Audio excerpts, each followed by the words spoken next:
नमस्कार. आजच्या या तिसऱ्या नाट्याभ्यासामध्ये आज आपण ज्या एकांकिकेविषयी चर्चा करणार आहोत किंवा बोलणार आहोत त्या एकांकिकेचं नाव आहे चित्रकथी. काही एकांकिका अनेक प्रयोग झाल्यामुळे प्रेक्षकांपर्यंत पोहोचतात. म्हणजे उदाहरणार्थ घोटभर पाणी किंवा चिवताई चिवताई दार उघड. तर काही त्यातल्या प्रायोगिकतेमुळे किंवा त्यातील असामान्य विचारधारेमुळे प्रेक्षकांपर्यंत पोहोचतात. आणि 1980 साली रुपारेल महाविद्यालयाची चित्रकथी ही केवळ 6 प्रयोग झालेली एकांकिका, परंतु ती आजही लक्षात राहिली आहे त्यातील सादरीकरणाच्या अनोख्या फॉर्ममुळे.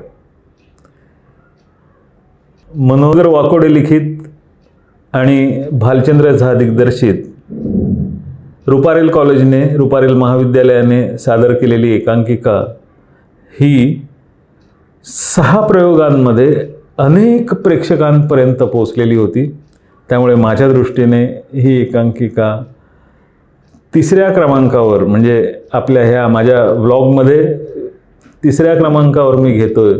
हेच त्या एकांकिकेचं वैशिष्ट्य आहे.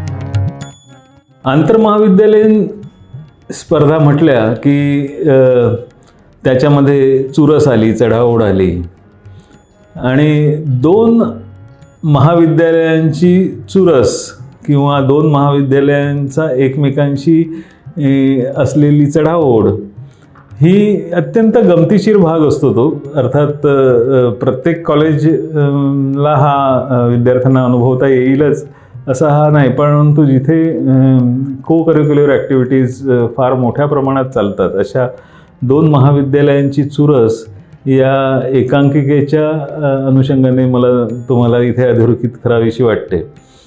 ती म्हणजे आंतरमहाविद्यालयीन स्पर्धेचा आढावा घेताना 2 महाविद्यालयांमध्ये जो संघर्ष होता त्या संघर्षाचा विचार प्रकर्षाने करावा लागतो. अगदी शैक्षणिक दर्जा टिकवण्याच्या हेतूने ही स्पर्धात्मक वृत्ती काही अंशी जरी सकस मानली असली तरी त्याचे परिणाम विद्यार्थ्यांच्या जडणघडणीतून थेट शत्रुत्वापर्यंत, म्हणजे ज्याला आपण रायव्हलरी म्हणतो ना, तिथपर्यंत दिसून येते. आणि ही उदाहरण म्हणजे रुईया आणि रुपारेल महाविद्यालयांमधलं सांस्कृतिक शत्रुत्व अधोरेखित करणारी आहे. म्हणजे ते जगजाहीर आहेच म्हणा. पण महाविद्यालयात प्रवेश घेताना साहजिकच कुणा पालकांनी याचा विचार करण्याचा प्रश्नच नसतो, परंतु सांस्कृतिकदृष्ट्या रुईयाचा विद्यार्थी हा रुईयाचाच आणि रुपारेलचा विद्यार्थी हा रुपारेलचाच असतो. ही दोन्ही महाविद्यालयं पारंपरिक सांस्कृतिक संघर्ष विद्यार्थ्यांमध्ये प्रखरपणे भिनवतात. एकमेकांना आपले प्रतिस्पर्धी मानून सांस्कृतिक वाटचाल करतानाही आजही ते आढळतात.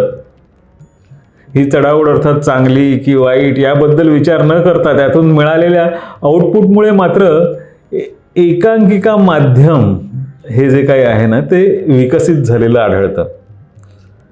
अर्थात आमच्या काळी म्हणजे साधारण मी हा 70s मधला हा जो आहे, म्हणजे 70तलं जे दशक आहे त्यावेळेचा हे मी सांगतोय.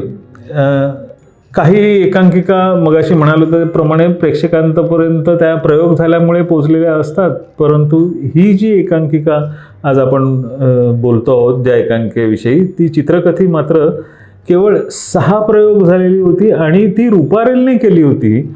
म्हणून त्याला प्रेक्षक वर्ग इतका मिळालेला होता की, आणि त्याच्या फॉर्ममुळे अर्थात, की प्रत्येकाने त्यावेळेला ती बघितलेली होती. त्याच्याविषयी एकदा मी भालचंद्र झांशी बोलताना भालचंद्र झांनी अतिशय एक सुंदर आठवण सांगितली. मगाशी मी जी रायव्हलरीचा भाष्य केलं त्यामधलं एक महत्त्वाचं भाष्य असं होतं की एके दिवशी प्राचार्य शिंदेनी भालचंद्र झहांना बोलावून सांगितलं की यंदाच्या एकांकिकेची जबाबदारी तुझ्यावर सोपवतो. अट एकच की रुईयाची मोनोपॉली तोडायची. जबाबदारी साधी आणि सोपी नव्हती आणि त्यात लक्ष होतं भालचंद्र झा. ते त्यावेळेला कमलाकर सोनटक्केंच्या सरांच्या अकादमीसाठी काम करत होते. चांगल्या कलाकृतीसाठी अर्थात चांगल्या संहितेची गरजही होती. चर्चांमधून अनंत अमेंबलांनी त्यांच्यासमोर एक कविता ठेवली. ती कविता होती मनोहर वाकोडेंची एक होता एको महार. आणि या कवितेमध्ये प्रचंड नाट्य सामावलेलं होतं. पण सादरीकरणात ती आणखी एक दलित नाट्य ठरली असती. याचं कारण असं होतं की त्यावेळेला एक दलित नाटकांची रंगभूमीवरच्या दलितांवरच्या अन्यायावरच्या नाटकांची एक लाटच आलेली होती.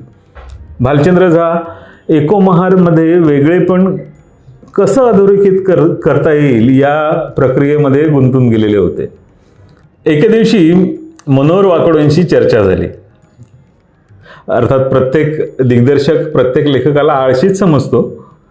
लिखाणाच्या प्रक्रियेला वैचारिकतेची जोड द्यावी लागते. त्यामुळे मेंदूतून कागदावर अक्षर उमटवायला लागणारा कालावधी अर्थातच लेखक वगळता इतरांच्या दृष्टीने अस्वस्थ करणारा असतो.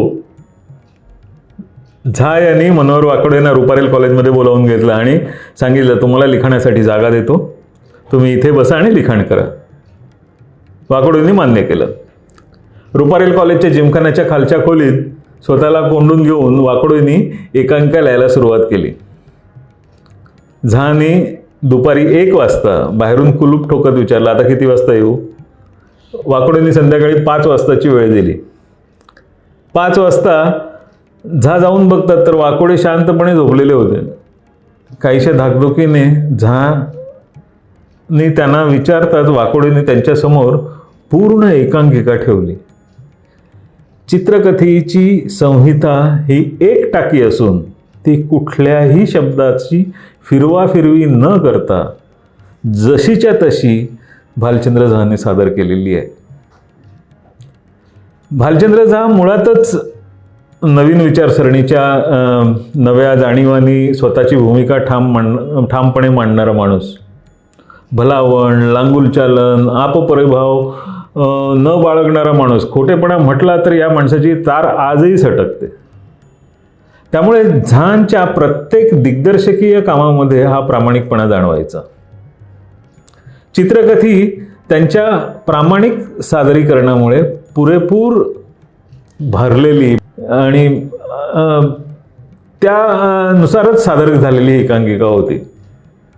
एकांकिकेचा आकृतिबंध काय असावा याविषयी मात्र डोक्यात चाललेल्या त्यांच्या निरनिराळ्या संकल्पनांमध्ये ती चित्ररूपाने कशी सादर करता येईल याच्या संबंधात ते विचार करत होते. प्रत्येक प्रसंग पडद्यावर चित्रित करून तो प्रेक्षकांपर्यंत पोहोचवण्याच्या प्रेरणेतून चित्रांच्या पडद्याने जन्म घेतला. विनोद पवारने प्रसंगानुरूप कागदावर चित्र काढली. आता ती चित्र प्रेक्षकांसमोर आणणं भाग होतं. म्हणून मग खांद्यावर एका काठीला पडदा बांधून तो सूत्रधारांमार्फत रंगमंचावर सादर करायचं ठरलं. पडदा मंचावर येताना त्या पडद्यामागून पात्र रंगमंचावर येत असत. सूत्रधार कथाकथनाला सुरुवात करून देत आणि पडदा घेऊन विंगेत जात. पडद्यामागून येणारे कलाकार एकामागोमाग एक असे प्रसंग सादर करीत. हा सादर होणारा फॉर्म मराठी रंगभूमीसाठी अत्यंत नवीन होता. पारंपरिक चौकटी मोडीत काढणारा होता. त्याहून प्लस पॉईंट होता तो म्हणजे त्या व्यक्तिरेखांच्या सादरीकरणात. त्यातही पुन्हा परत आणखीन एक गंमत आहे की भालचंद्र झहांशी ज्या वेळेला चर्चा करत होतो त्यावेळेला त्यांनी ह्या सगळ्या कल्पना कुठून सुचल्या याबद्दल ते सातत्याने बोलत होते माझ्याशी. झा कॅन्टीनमध्ये बसलेले होते. चंदू नावाचा एक पोऱ्या टेबल साफ करत होता. मध्येच तो ब्रेक डान्स केल्यासारखा काहीतरी करायचा. झहांनी त्याला ती मुवमेंट परत करायला लावली. आणि त्यांना त्या एकांकिकेतील पात्रांच्या हालचालींची एक भाषा, ज्याला लँग्वेज म्हणतो, ती सापडली. चित्रकथेतील प्रत्येक पात्र ब्रेक या नृत्य प्रकारासारख्या हालचाली करत बोलत असे. अंगिक अभिनयाद्वारे ब्रेक करत संवाद साधण्याचा हा अभिनव प्रकार पाहून प्रेक्षक अगदी थक्क होऊन जात.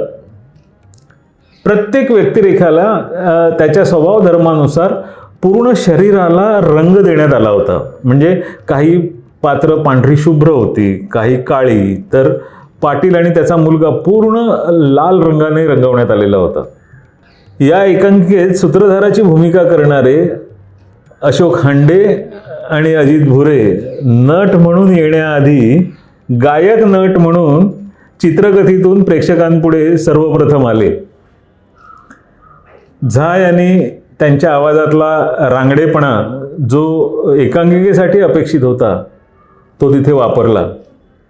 केवळ एक हलगी आणि लग्नाच्या प्रसंगी वाजवण्यात येणारा चंडा या दोन वाद्यांवर किंवा या दोन वाद्यांच्या बळावर अनंत बेंबलने कविता सदृश नाट्याला सुरेख चाली बांधलेल्या होत्या. ग्रामीण गायकीतल्या राकटपणाने दोघांच्या आवाजातून एकांकिका सुरू व्हायची आणि प्रेक्षागृहातून टाळ्यांच्या कडकडाट सुरू व्हायचा. एको महाराची भूमिका शिरीष जोशी म्हणजे आताच्या अभिनेत्री स्पृहा जोशीचे वडील करत असत. चित्रकथी या एकांकिकेतल्या सर्वच कलावंतांची नावं ज्ञात आहेत असं नाही, परंतु जी आठवली ती अशी: लीना माणगावकर, स्वाती बापट, अनुराधा बेटावतकर, भालचंद्र सहस्रबुद्धे, विनोद पवार, प्रकाश कामत, सुनील तांदळे, चंद्रकांत शेट्टी आणि बॅकस्टेजला जयदीप देशपांडे आणि अमेय अकोला यांची उपस्थिती असे. वादक म्हणून त्रिगुण जोशी आणि संगीतकार अर्थातच अनंत अमेंबल. पहिला प्रयोग INTला संघात झाला, साहित्य संघात झाला. काहीतरी अफलातून एकांकिका भालचंद्र झाने रुपारेल कॉलेजकडून केली आहे याची बातमी कर्णोपकर्णी पसरत गेली आणि साहित्य संघ मंदिर अंतिम फेरीलाच, म्हणजे अंतिम फेरी केवळ चित्रकथेमुळे हाऊसफुल झालं. स्पर्धेमध्ये लोकाग्रहास्तव बाल्कनी उघडल्या गेल्याची पहिली घटना संघाच्या कारकिर्दीत चित्रकथेमुळे घडून आली. मनोहर वाकोडेंना भालचंद्र झाने एकांकिकेबद्दल विचारलं तेव्हा त्यांनी एकांकिका आवडली नसल्याचं सांगितलेलं होतं. याचं प्रमुख कारण म्हणजे वाकोडेने लिहिलेल्या शेवटामध्ये आणि दिग्दर्शकाने केलेल्या शेवटामध्ये थोडा फरक करण्यात आलेला होता. वाकोडे हा डाव्या विचारसरणीचा म्हणजे कम्युनिस्ट लेखक म्हणून तत्कालीन नियतकालिकांना ज्ञात होता. एको महारावरील अन्यायाने सारा समाज पेटून उठतो आणि आभाळाकडे हात दाखवून आपली अगतिकता व्यक्त करण्याची मुवमेंट भालचंद्र झाना रुचत नव्हती. आपल्या प्रस्थापितांचे, भांडवलदारांचे सरंजामी जुलूम फेकून देऊन नव्या पिढीने विद्रोहाची भाषा निर्माण केलीच पाहिजे असं त्यांचं म्हणणं होतं. म्हणूनच अगदी शेवटच्या प्रसंगात एक लहान मुलगा हातात शस्त्र घेऊन अन्यायाविरोधात उभं राहण्याचं धाडस दाखवतो. हा प्रसंग अंगावर काटा आणायचा. परंतु मनोहर वाकोडेंना हे पटलेलं नव्हतं. अर्थात त्यांच्या डाव्या विचारसरणीच्या विरोधात असलेली ही कृती होती. शेवटी या प्रसंगाची कारणमीमांसा भालचंद्र झाने समजावल्यावर आणि त्याची दृश्यात्मकता प्रेक्षकांच्या टाळ्यातून समोर आल्यावरच लेखकाच्या मनातील अनिच्छेचा बोळा निघाला. चित्रकथी नामक एक लोककला प्रकार कोकणातील कुडाळमधल्या पिंगुळी इथेच अशाच चित्र प्रदर्शनाने सादर केला जातो. म्हणजे तिथे रामायणातल्या, महाभारतातल्या कथा ज्या आहेत या ते अजूनही तिथले ते चित्रकथी सादर करणारे पिंगुळकर जे आहेत ते सादर करताना तुम्हाला दिसतील. त्याच्यावर अनेक लघुपटही आलेले आहेत त्यावर स्वतः INTने रिसर्चसुद्धा केलेला आहे. भालचंद्र झा यांना त्याबद्दल काहीही माहीत नव्हतं असं ते म्हणतात. ते लक्षात आणून दिलं कमलाकर नाडकर्णी यांच्या याच एकांकासंदर्भातल्या भाष्याने. झांच्या मते हा योगायोग होता आणि समीक्षकांच्या मते हा अभ्यास होता. म्हणजे चित्रकथी ही एकांकिका या लोककलेवरून प्रेरित होऊन तयार केली गेलेली आहे असं समीक्षकांचं मत होतं. तर झाना या संदर्भात अशी लोककला आहे आणि ती सुद्धा कोकणात पिंगुळीसारख्या ठिकाणी सादर केली जाते, वर्षानुवर्ष सादर केली जाते, याबद्दल पत्ताही नव्हता. या चित्रकथीचे इनमिन 6 प्रयोग झाले. पैकी 2 INT, 2 उन्मेष, 1 पुणे आणि 6वा प्रयोग 61व्या अखिल भारतीय मराठी नाट्य संमेलनात 3,500 ते 4,000 प्रेक्षकांसमोर. आत्माराम भेंडे म्हणजे त्यावेळेचे नाट्य संमेलनाध्यक्ष आणि तमाम नाट्यसृष्टीसमोर ही एकांकिका मोठ्या दिमाखात सादर झाल्यावर तिचे प्रयोग पुढे करणं स्वतः दिग्दर्शकाला गरजेचंच वाटलं नाही. आज मनोहर वाकोडे आपल्यात नाही. पण भालचंद्र झाने जेव्हा या एकांकिकेची प्रक्रिया सांगितली तेव्हा एकच जाणवलं की एवढ्या कमी प्रयोगात जास्तीत जास्त प्रेक्षक मिळवलेली चित्रकथी ही एकमेव एकांकिका असावी. स्पर्धेच्या या युगात स्वतःच्या अस्तित्वासाठी प्रतिस्पर्धा करणं ही आज जरी नवी गोष्ट राहिली नसली तरी 70च्या दशकामध्ये ती निश्चितच नवी होती. रुईया, रुपारेल यासारखी अनेक महाविद्यालयांमधली चुरस पुढं इतर महाविद्यालयांच्या बाबतीतही दिसून आली. परंतु त्या संघर्षमय चुरशीनं चित्रकथीसारख्या एकांकिकांची निर्मिती होत राहिली. जी प्रोसेस आजही सुरू आहे, कदाचित पुढेही सुरू राहील. वैचारिक संघर्ष नव्या वास्तववादी प्रक्रियांना जन्म देतो आणि हेच यातून शिकायला मिळतं. तर हा होता आपला 3रा एपिसोड. हा एपिसोड जर आवडला असेल तर या माझ्या चॅनलला सबस्क्राईब करा. जास्तीत जास्त प्रेक्षकांपर्यंत हा एपिसोड शेअर करा, लाईक करा. धन्यवाद.